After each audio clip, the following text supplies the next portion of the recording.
राज्यातील महसूल विभागात वाढत्या लाचखोरीच्या तक्रारींच्या पार्श्वभूमीवर प्रशासनाने पारदर्शकता वाढवण्यासाठी महत्त्वपूर्ण निर्णय घेतला आहे. महसूल मंत्री चंद्रशेखर बावनकुळे यांनी तहसीलदार आणि उपविभागीय अधिकारी (SDM) यांच्या कार्यालयांमध्ये CCTV कॅमेरे बसवण्याचे आदेश दिले आहेत. विशेष म्हणजे हे कॅमेरे केवळ रेकॉर्डिंग पुरते मर्यादित न राहता त्यांचा थेट फीड जिल्हाधिकाऱ्यांच्या कार्यालयाशी जोडला जाणार आहे, ज्यामुळे वरिष्ठ अधिकाऱ्यांना कामकाजावर थेट नजर ठेवता येणार आहे.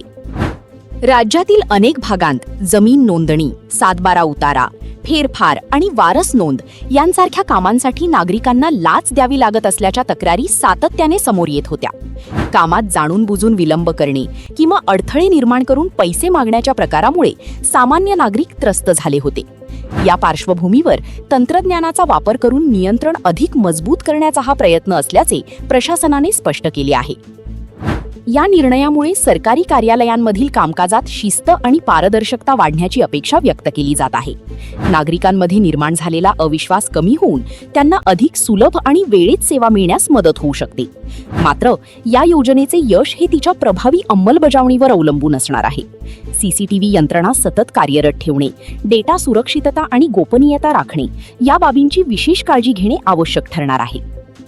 एकूणच महसूल विभागातील भ्रष्टाचारावर अंकुश ठेवण्यासाठी सरकारने उचललेले हे पाऊल महत्त्वपूर्ण मानले जात आहे.